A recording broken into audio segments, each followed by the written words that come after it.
Now class, this is the third video of chapter 2 money and banking. तो इस video में जानेंगे class importance of money या advantages of money. तो money का इम्पोर्टेंस क्या है, पैसा, इसके अलग अलग इम्पोर्टेंस हैं वो जानते हैं। देखिए, money occupies a unique position in a modern capitalist economy.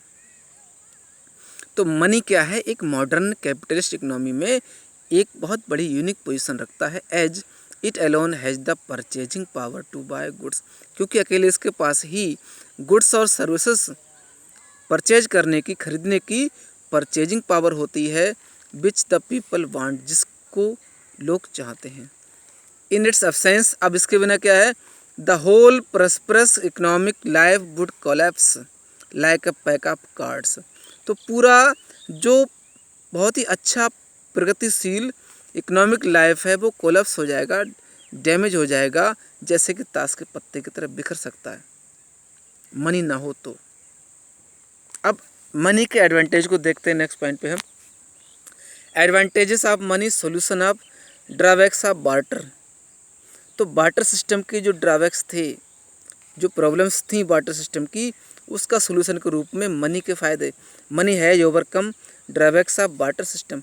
Money ने बार्टर सिस्टम के ड्रॉबैक्स पर को कवर किया है, यानी कि पैसा बन जाने से, करेंसी या कोइन बन जाने से बार्टर सिस्टम ख़त्म हुआ। We have read drawbacks of barter system. तो इस तरह हमने इसके ड्रॉबैक्स बहुत पढ़े हैं, जानते हैं। तो कितनी प्रॉब्लम होती थी उन लोगों को। अब फर्स्ट वन क्या है, money as a medium of exchange solves the barter's problem. तो एक्सचेंज के मीडियम के रूप में मनी ने बार्टर्स की प्रॉब्लम को सोल्व किया है। आप lack of double coincidence of bonds, जैसे डबल कोइंसिडेंस ऑफ बॉन्ड्स की कमी, कि दोनों लोग ऐसे मिले जिनको एक दूसरे के सामान की ज़रूरत हो, वही तो डबल कोइंसिडेंस होता है। तो इस प्रॉब्लम को सोल्व किसने किया, मनी ने। As separated the acts of sale and purchase. तो उसने सेल और परचेज के काम को सेपरेट कर दिया। तो आप पैसे से गुड्स परचेज कर सकते हो, बेच सकते हो, उसके बदले पैसा ले सकते हैं, और पैसे से मन चाहे जो भी हम खरीदें। तो मनी ने बार्टर सिस्टम की डबल कोइंसिडेंस ऑफ बॉन्ड्स की प्रॉब्लम को सॉल्व कर दिया। सेकंड पॉइंट पे आते हैं, देखिए class, money as measure a value और a unit of account solves the barter problem of absence of common measure. तो कॉमन मेजर की एब्सेंस में बार्टर्स प्रॉब्लम्स को सोल्व करने का काम मनी ने एक यूनिट वैल्यू के रूप में किया। Money serves as a unit of value और unit of account and acts as a yardsticks of measure exchange value of all commodities. तो सभी वस्तुओं की एक्सचेंज वैल्यू को डिसाइड करता है मनी। फॉर एग्जाम्पल, कि मनी कोई भी चीज़ कितने रुपए की है उतने में बेची, उसके बदले हमें जो चाहे दूसरी चीज़ खरीदेंगे उसी वैल्यू की हम। तो सेम वैल्यू का कि गुड्स का बराबर वैल्यू देने का काम मनी ने किया। ठीक, money as store of value solve the barter's problem. तो स्टोर ऑफ वैल्यू के रूप में मनी ने बार्टर्स की प्रॉब्लम सोल्व किया। स्टोरिंग वेल्थ या जनरलाइज्ड परचेजिंग पावर या वेल्थ को स्टोर करके बार्टर्स की प्रॉब्लम को सोल्व करने का, यानी store of value. Moreover, money in convenient denominations like Indian coins 5, 10, 20, 50, 100 पैसे एंड करेंसी नोट्स 2, 5, 10, 100, 500, 2000। ये करेंसी नोट्स होते हैं, इतने कोइंस होते हैं। Solve the barter's problem. तो इस तरह से इन्होंने बार्टर सिस्टम प्रॉब्लम को सोल्व किया। अब फोर्थ पॉइंट पे आते हैं हम क्लास,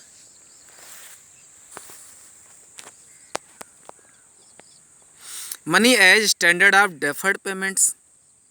तो डेफर्ड पेमेंट क्या होता है, ऐसा पेमेंट जो विलंबित है, किसी से हमें नहीं मिल पाया हो।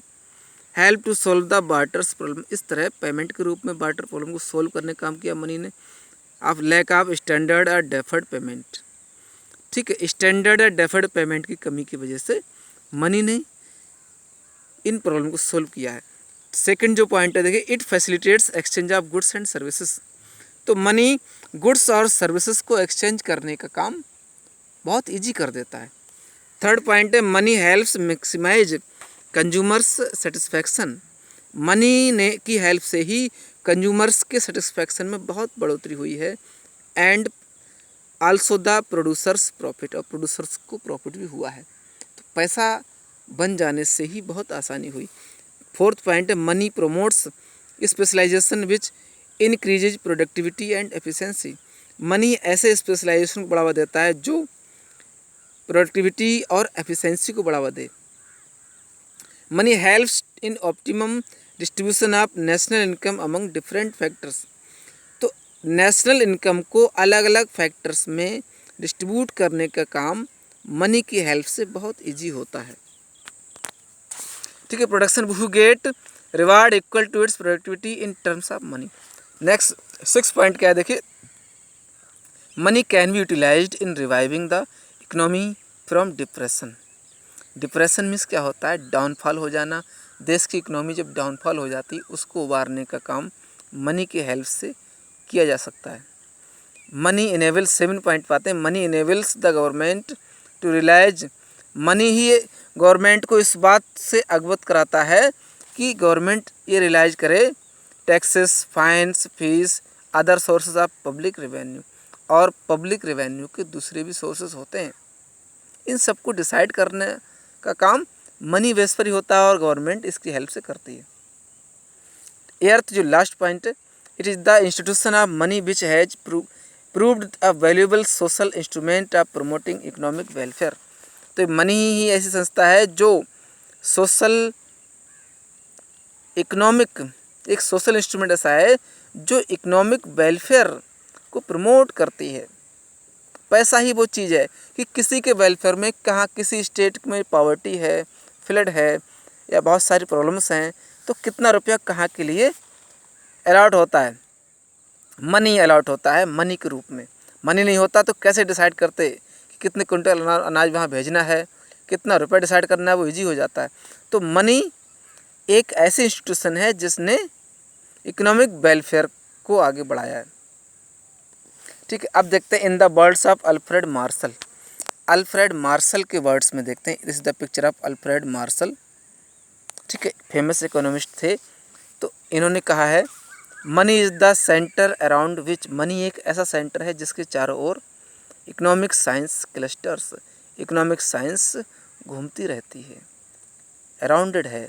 तो मनी एक ऐसा सेंटर है जिसके चारों ओर ही इकोनॉमिक साइंस घूमती है।